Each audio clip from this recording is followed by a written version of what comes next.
All right. Well, Happy New Year, everybody. Happy first week, Monday of winter quarter. So welcome back to school. And I don't know. It's good to see you guys. All right. And this is Stats 102A, Intro to Computational Statistics with R. It should be the first course for you guys in the 102 series. Some of you guys somehow got into my 102C class last quarter, which is fine. But I don't know, maybe some of this stuff you'll say, oh, I wish I'd learned this before that class. But anyway, but here we are. Okay. Are you guys all, are you all stats majors? Who's not a stats major? Okay, there's a bunch of you. What are you guys majoring in? That non-stats majors, yes. Applied math. Applied math. Okay, so very similar. Okay. What else? Anybody other than applied math or math? Yeah. Econ. Okay, those were my answers last quarter or last class also. Okay. All right. Well. Anyway, it's good to have you guys all here, and we will we'll get started here.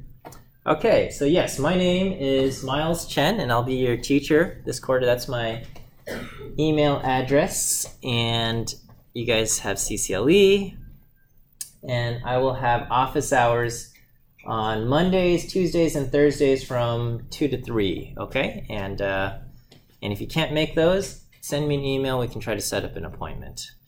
All right, and my office is MS 8105. I added this slide about office hours, and I hope this is okay. So I love my job, all right? I love teaching, I love explaining, I love the interactions with the students, and so I'm happy when students come to office hours with questions about material. I'm happy to try to clarify things and help explain and help you understand. Sometimes, if you're facing a difficult personal circumstance and you need kind of exceptions to your work or exams or whatever it might be, I'm happy to hear that out and try to at least be accommodating in all of that. If you have questions about what classes to take or grad school or whatever, I'm also happy to answer those things. Okay, I'm also happy to correct mistakes that are made, right? So like if we make a mistake in the grading of something, I'm happy to correct those, okay? The only things I don't like, okay, is when I have to get into an argument with a student about points on an assignment or a test or something. So, if you lose some points, 10 points on something, and you feel like you should have only lost 5 or 3 or whatever, those are the office hours I don't enjoy. I'll listen. I'll hear you out, but I might be a little bit annoyed. But anyway, that's what we have. Because I guess at the end of the day, my least favorite aspect of this job, which I absolutely love, is the grading aspect. Grading it's not fun. I actually don't grade your homeworks. That's done by the grad students who are hired to grade homeworks, and they have a bunch of homeworks to grade. I'll talk about that in a moment. But yeah, okay. This is my commitment to you.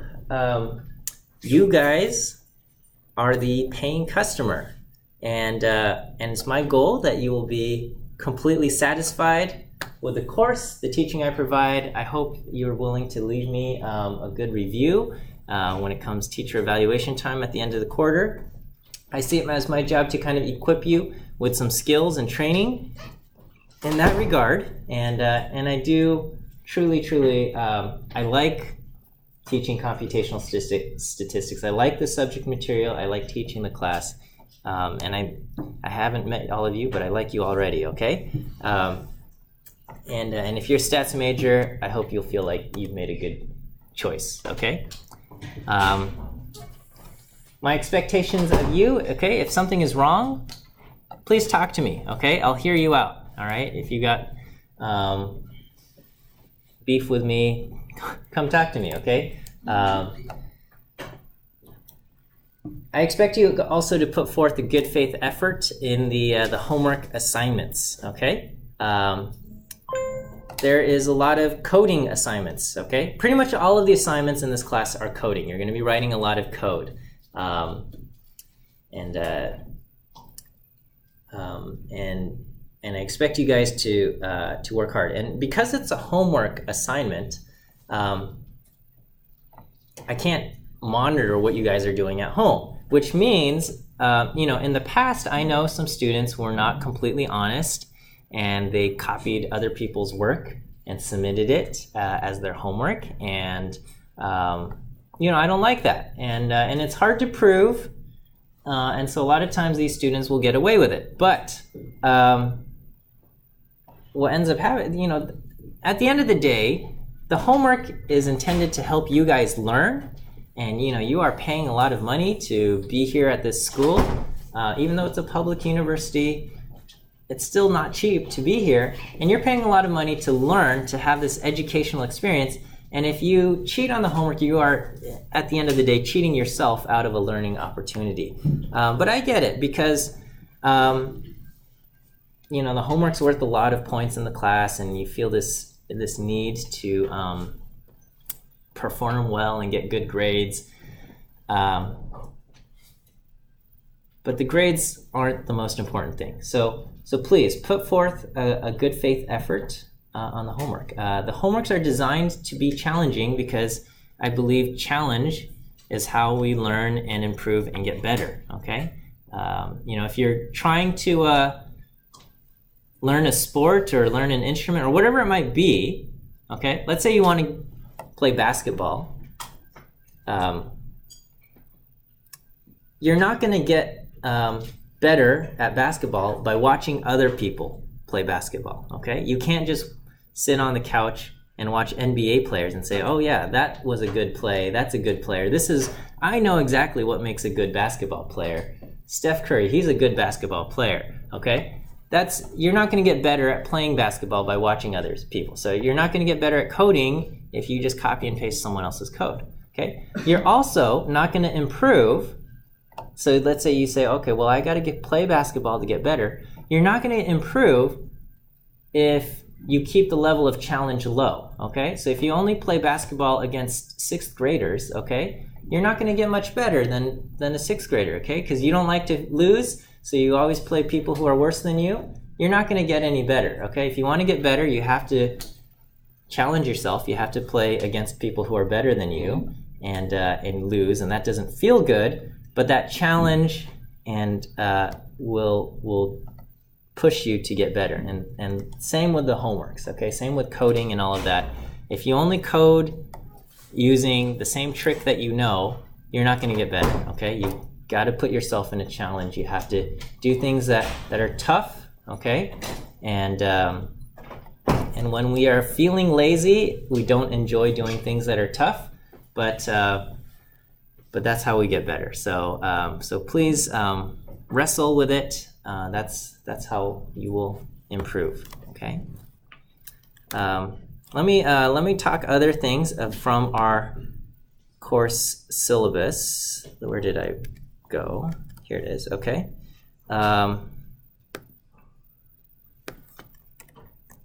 Oops. Too far zoomed in. Okay. Okay, we'll have a midterm and a final. Okay. As far as textbooks go, we have a few books that we'll be using. I try to pick books that are freely available to you, and I've succeeded doing that for 102A and 102C. 102B, I couldn't find a book that was good, and so you have to buy a book for 102B. But all of these books, we're going to use a few chapters from each of these 4 books. You can click the link, and you should be able to download the book for free from the website, as long as you are connected to the UCLA network. Okay, so you click that link, it takes you to this page. And when the website sees you are coming from UCLA, it sees your IP number, IP address, and says you're on UCLA. You can click download, and you can download the textbook for free. And this is 100% legal. It's because you pay money to UCLA. UCLA takes some of that money to fund our libraries, which are excellent. And those libraries pay for digital subscriptions to these different publishing companies. And the publishing company says, thank you for your money. I will give your students access to our books, okay? If for whatever reason you say, well, I really want the hard copy of this book, printed edition, then you got to spend money, all right? Buy it wherever you want. I didn't ask the textbook to stock any of these books, or I'm sorry, I didn't ask the bookstore to stock any of these books, so, you know, go on Amazon or whatever. But anyway, they're all there. If you're going to connect from home, you need to VPN, connect to the VPN to get access, but that's easy. Just search UCLA VPN, install the software, log in with your two-factor authentication, and you'll be good to go. This site, ProQuest.SafariBooksOnline, is really great, and it gives you access to the entire O'Reilly catalog. Okay, so I don't know if you're familiar with O'Reilly books, but they generally retail for like 40 to 60 bucks, and they're all kind of programming-based books, and you get all of them, every single one, for free at ProQuest.SafariBooksOnline. And so if you want to learn Python 5th edition, that's, well, okay, that's a 6-year-old textbook. But anyway, you can get that. All right, so anyway, good resources for you. So those are the books that we're going to use, free for download. Just connect to the VPN. Let's talk a little bit about grading stuff from the syllabus, okay? The grading generally will, like on a course syllabus, the grading will reflect what the professor thinks is important, okay? And so if you see a syllabus and the final exam is weighted 70% or something like that, then that means the content covered on this exam, the professor considers that stuff very important, okay? But anyway, so the most heavily weighted thing here is the homework. And that's because I think that is where the learning will happen. And so please don't cheat yourself out of the learning opportunities in the homework. Spend some time, work through the code. You're going to have a lot of coding in the homework. But see it as a learning opportunity, okay? We'll have a midterm and final exam. The midterm exam will be here in class. That's worth 20%. We'll have a final exam during the final exam time, during finals week, and that's worth 30%, okay? I also take attendance, and that's worth 3%, and there will be a Piazza discussion board, and participation there will be worth 3% because I think participation is important, and I think attendance is important, okay? And I'll give 2 points free for everybody for being awesome, because I think that's also important. Anyway, okay. Anyway, let me, one thing about the homework, okay? You're going to submit everything as, I'll post the homework as an R Markdown file, okay? And you will download it, put in your answers, render it as HTML, and you will upload the HTML file as your submission onto CCLE. If this is your first time using R Markdown and rendering it as HTML, you might experience some frustration with it the first few times. I've asked the TAs to go over R Markdown in discussion tomorrow, kind of the details of what needs to be done, and I'll at least cover a brief troubleshooting method in class today. But this part's very important, okay?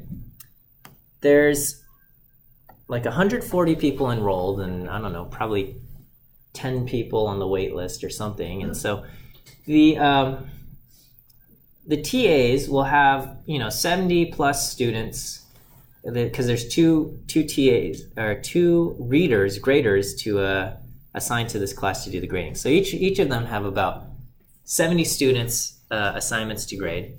And let's say they spend 5 minutes to grade your homework assignment, right? It takes you like 5 hours, 10 hours to complete your homework assignment, and they're going to spend about 5 minutes to grade it, okay? And even if they spend 5 minutes, 5 times 70 is 350. That's almost 6 hours of straight grading. And if you never graded, it's 6 hours of straight grading is a miserable experience, okay? So anyway, in general, they are not going to read your code chunk, okay? There's just simply going to be too much code for somebody to read through. And painful experiences is grading, and maybe second most painful, not most painful, but another painful experience is reading someone else's code, okay? I don't know if you've ever had to try to read someone else's code and understand what's going through another person's brain when they're writing code. It's also a terrible thing. So the readers, the graders, are not going to read through your individual lines of code, which means the output of your code is very, very, very important, okay? So for example, if the assignment says produce a vector of the first 10 numbers in the Fibonacci sequence, you gotta, this is the code that would do it, okay? This code is correct, but there's no output being produced, okay? And so the grader is not going to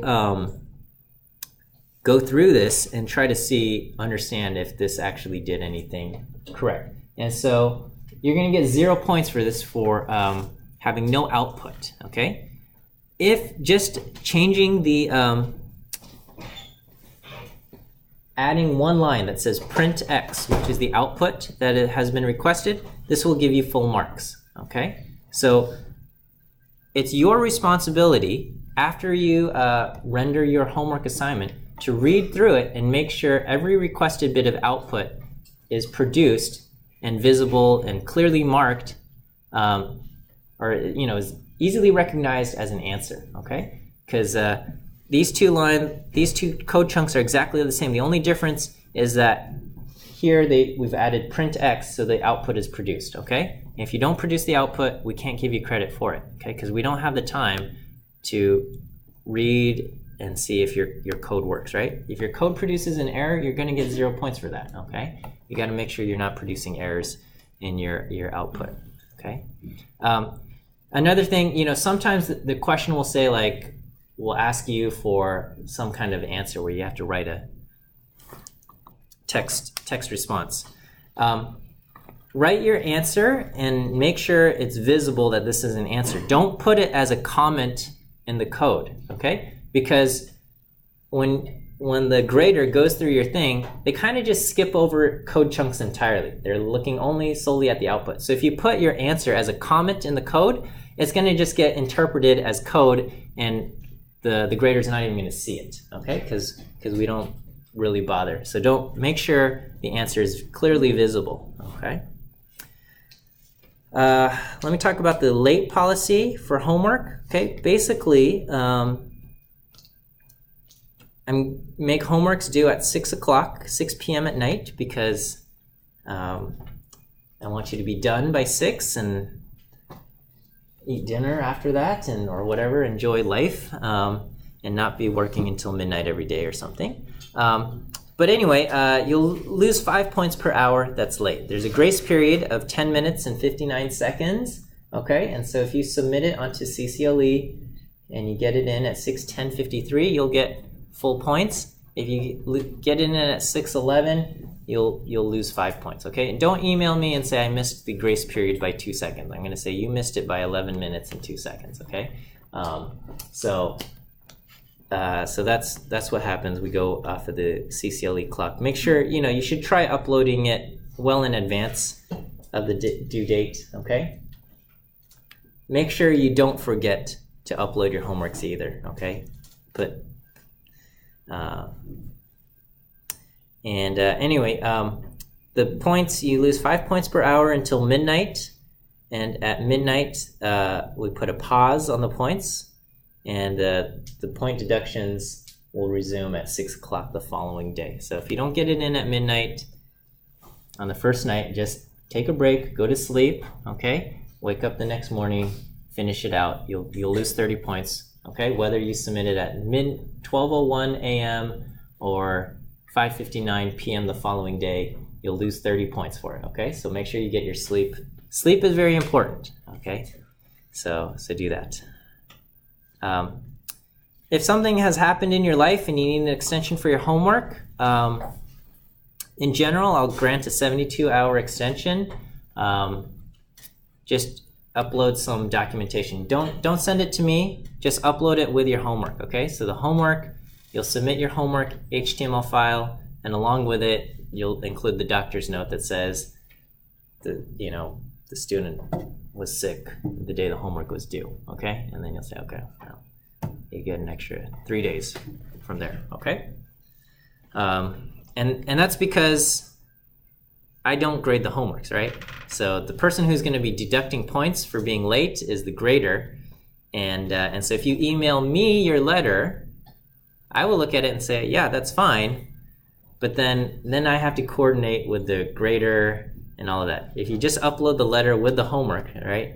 It's basically stapling the letter excuse on top of your homework on submission, then the grader will see it and won't deduct your points.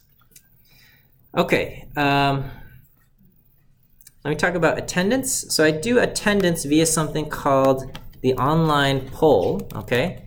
So we won't do this today, but bring your phone to class or something, because to do the online poll, you go to onlinepoll.ucla.edu and you're going to click login, okay? And then when you log in,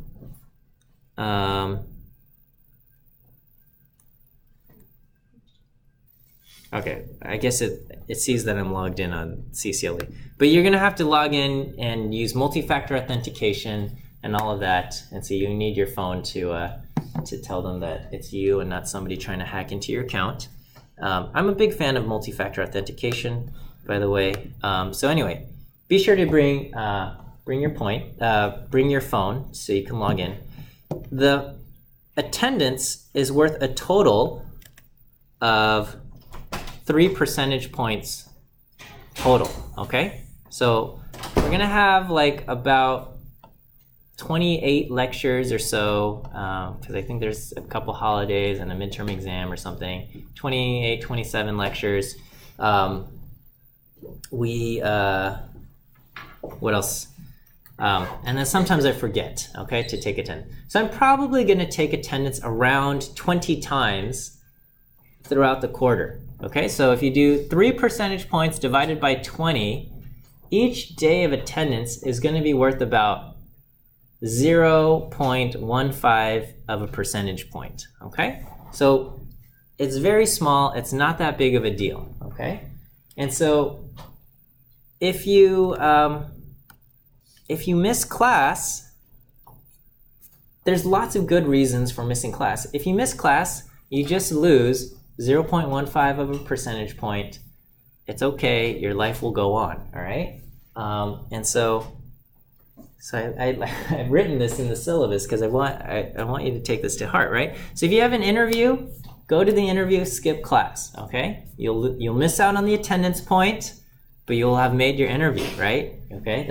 That's important. Okay. If your friend needs help, be a good friend and help your friend. Okay. Don't tell your friend, well, Dr. Chen takes attendance in class and it's worth 0.15 percentage points. That's more important to me than my friendship to you. So sorry, friend, you're on your own. Be a good friend, okay? We need good friends, okay? Your family wants you home, go home, all right? You're sick of school and you need to take a mental health day, take a mental health day, all right? Those things, your mental health, your family, your friends, all of those things are much more important than a fraction of a percentage point in the grade, okay? They're all good reasons. You just lose a point, like 0.15 of a percentage point, and it's okay, all right? And if you forget your phone and you can't log in, you're gonna lose the point for that day, all right? It's not that big of a deal, all right? The attendance is done online, okay? And so students sometimes will try to cheat and will like log in and respond to the attendance poll from home, okay? Don't do that, okay? Your integrity and your character and morality or whatever is more important than a fraction of a percentage point, okay? And to discourage that, sometimes I will take attendance online and then do a traditional roll call. And I'll call like all 140 names on the syllabus to see who's here, okay? And if there's a mismatch, right? If somebody says, I'm here in class, they responded to the poll, and then when I do the roll call, that person's not there, okay? That's a bad thing, and that person is going to forfeit all 3 percentage points for their grade, okay? Because that tells me I can't trust the responses on the online poll for that person, okay? I don't know. I only do this like once or twice during the quarter, maybe 3 times if I'm highly suspicious or something. But just be honest, okay? You'll lose 0.15 of a percentage point. It's not that big of a deal, okay? I know. You guys are students, and so most of your waking hours are spent doing school-related stuff, okay? And because you're spending so much time on school-related stuff, school feels very important, and I would say school is important, okay? But the reason why you are here at school is to gain an education and to learn, okay? And I think it's very good, very worthwhile to spend a lot of time learning and developing, okay? But the unfortunate thing is the way school is set up is that we evaluate you at the very end with a single letter. And because of that, our perception is skewed about the importance of this letter. And so it feels like the grades are way more important than the learning, but that's not true, okay? The learning is more important than the grade. And I know, it doesn't feel good to get a bad grade, and it feels much better to get a good grade. I understand that. I was a student too. But I don't want you guys to lose sight of what is important, okay? Your education, you as a person, are so much more than your grades, okay? And your friendships and relationships are much more important. I know some of you guys have ambitions to go to grad school, and so grades are also weighted a little bit heavier there. But I don't want us to get caught up in things that are less important, okay? When you're old and looking wistfully back on your life, you're not going to say, I wish I spent more time, I don't know, getting better grades, okay? You'll say, your things that people regret are things they did that, didn't improve or repair relationships and stuff like that. Not money and grades. But anyway, and that's my worldview. Okay, so anyway, we'll, oh boy. Well, let me just see if there's anything else I need to say about the syllabus. Okay, Piazza, I'll create a Piazza thing, and it's worth 3 percentage points, and this is how we'll get the Piazza grades out. You can post anonymously on Piazza, but I will know who you are. I think I prefer when students reveal their identity to each other, okay? But I understand sometimes that's intimidating. Okay, academic integrity, please be honest. Your integrity is important. When you graduate, you want to feel good about the path you took to get to graduation, okay? You don't want to look back and say, maybe I don't deserve this because I did this thing that wasn't honest, okay? Imposter syndrome is a real thing, and a lot of times you truly deserve to be where you are, even though you might not feel it, okay? But if you've done things that were unethical or dishonest along the way, you'll feel that burden and guilt probably more heavily. So take an honest path and to get there, okay? I hope nobody experiences gender discrimination, sexual violence, or harassment, but the world is an ugly place, and sometimes these things happen. And so the university does have resources to assist, and I would urge you to reach out to them. Okay, same with mental health and student well-being. The university does have resources for you guys, and please reach out for them. I know CAPS is often overburdened and understaffed, and they need more money, and it's a difficult thing. So you know, if you feel something is not quite right, reach out to them early, and you know, you'll probably be on a waiting list, but you should get some support. And if any of you face something challenging, I don't want anybody to feel like they're facing something alone, okay? Because we are never alone. There's people around you who care, and so you don't have to face any of these things by yourself, okay?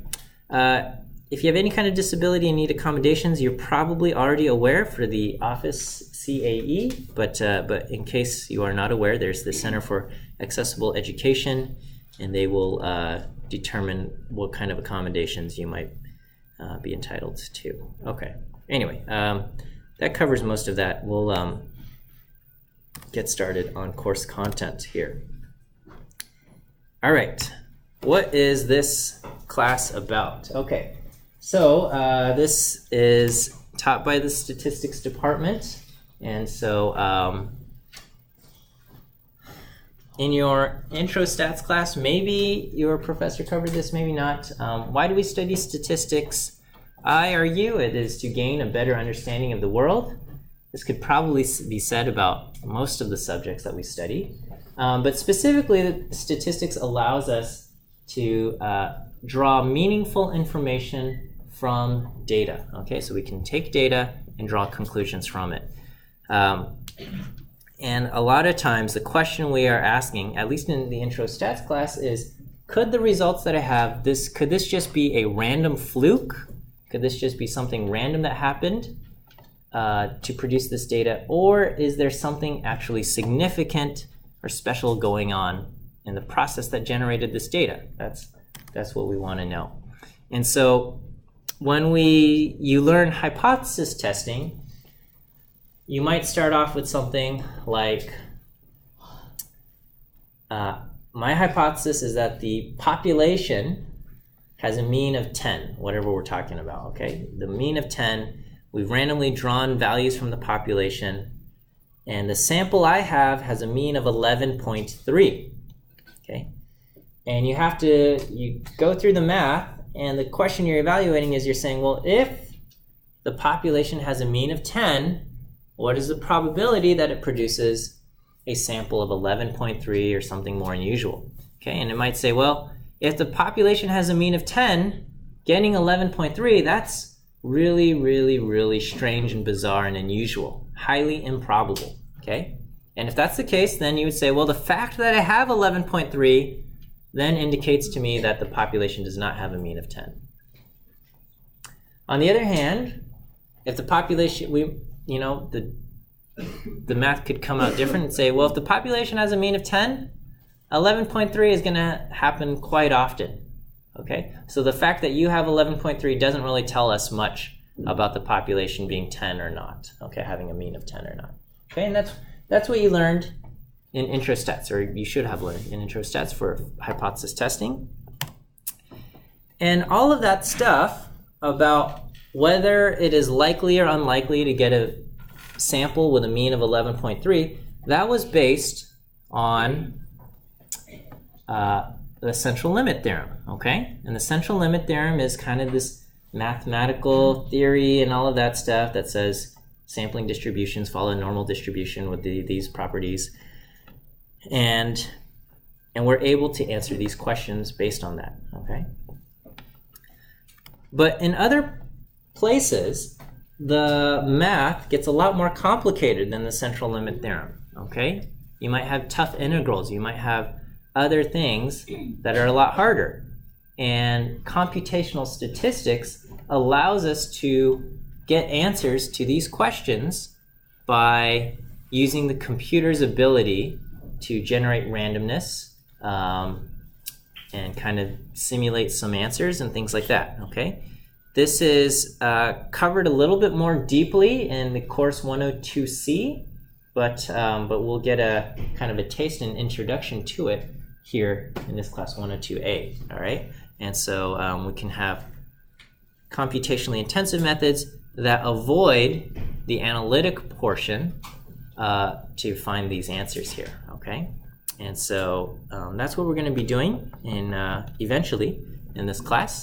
Before we get there, we have to learn the tools that we're going to be using, okay? And so this course can kind of be thematically split into two parts. The first part being learning the tools like R and its packages.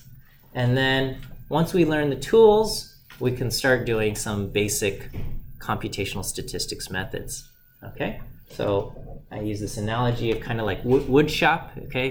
I don't know if anybody took wood shop in high school or middle school or anything.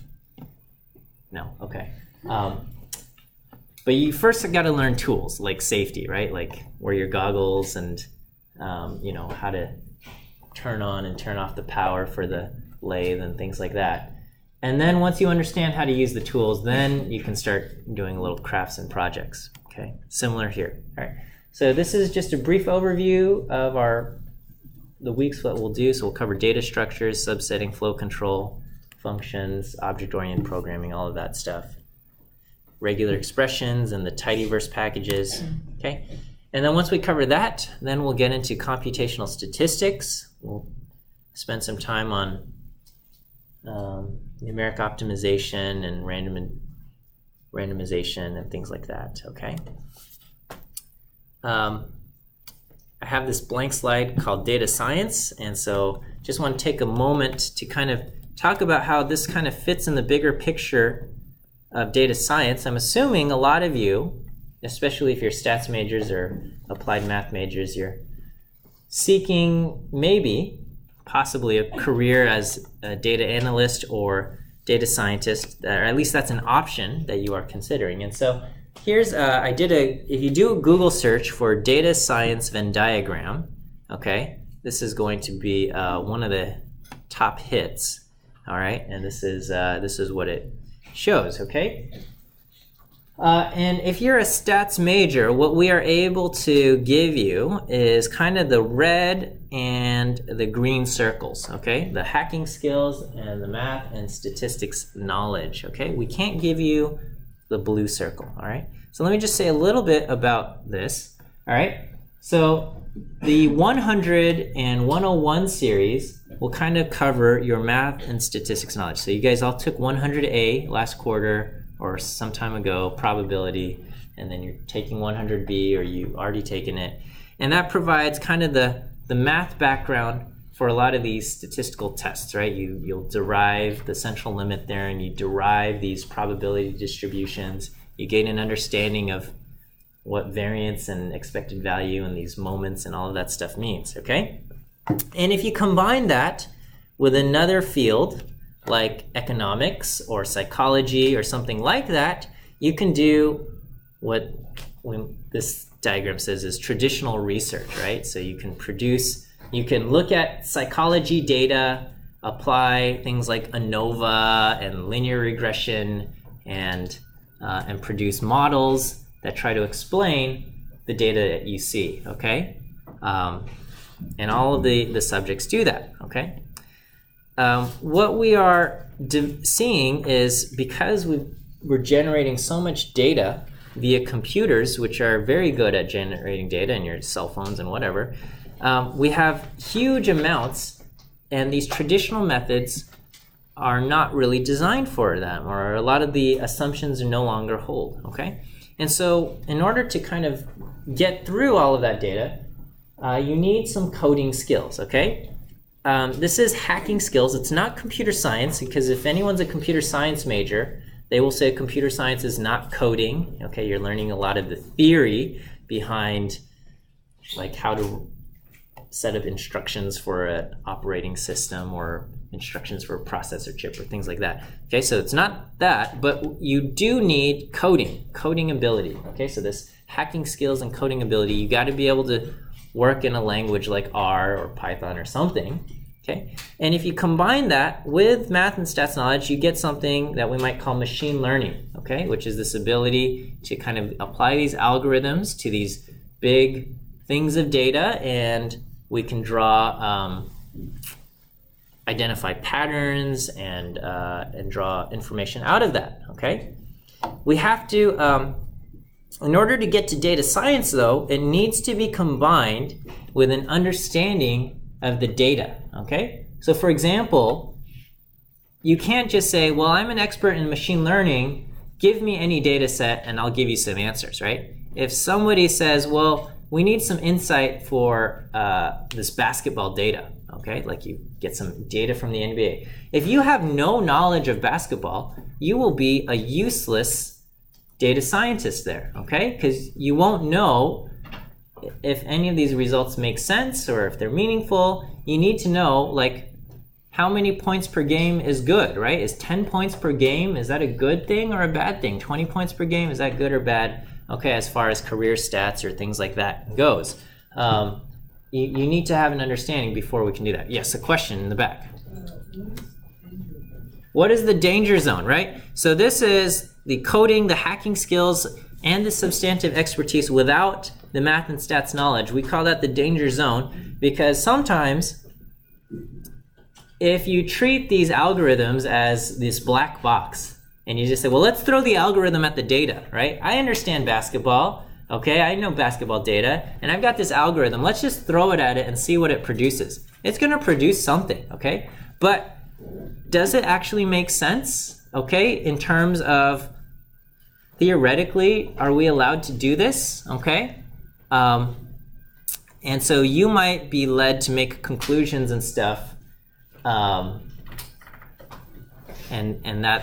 that would be a dangerous thing if you don't really know the tool that you're using, okay? And so this class, I hope to give you some of the hacking skills and math stats knowledge. The entire 102 series is kind of dedicated to this red and green circle bit there, okay? All right, I got a couple minutes left here. Okay, so just hang on here. All right, I have this slide that says coding and it doesn't say much else. And that's because a few quarters ago I taught this class and then somebody complained that there was so much coding in the course. And so I just put that in there just so you are aware that we have to do code in the class, okay? That it's different from your other classes. Okay, the TAs will cover R Markdown. R Markdown is a system to kind of get, incorporate your commentary and your code together in a document. Hang on, you guys. I know it's almost 1:50, but it's not there yet, okay? So just hang on. And the TAs will cover this in section tomorrow. I do want to say one tip is that you might experience some troubleshooting, okay, or experience some difficulty, and so one plan to help you troubleshoot a document, okay, is you can go to RStudio and you can create a new R Markdown file, right? So let's say you're trying to render your document, it's refusing to render, right? And R Markdown does produce error messages, and as you get more comfortable with it, you'll be able to understand the error messages. But in the beginning, it might be difficult, okay? So one strategy is you start with a R Markdown document, okay? And then you knit the thing, right? And you knit it into something that, that works fine, okay? And then it gets knit, and you say, okay, well, this document works, all right? So you start with the blank one, it kind of produces its generic document. Okay, you can delete everything out, and then you can just also make sure that it still knits, indeed, and it will. And then what you'll do is you'll just copy chunks of the document that you're working on, one chunk at a time, okay? So you'll copy a few code chunks, okay, a code chunk, and you'll copy it over, and then you'll render it, okay? And if it renders fine, you know that that part has no errors, okay? And you'll copy chunks over, and then you'll render it after each time you copy, and then when it no longer renders, then you know that there's an error in that code chunk you copy it over, okay? And so you can hunt for an error there, okay? All right. We'll cover data structures in R. I think you guys know some of this stuff. Atomic vectors.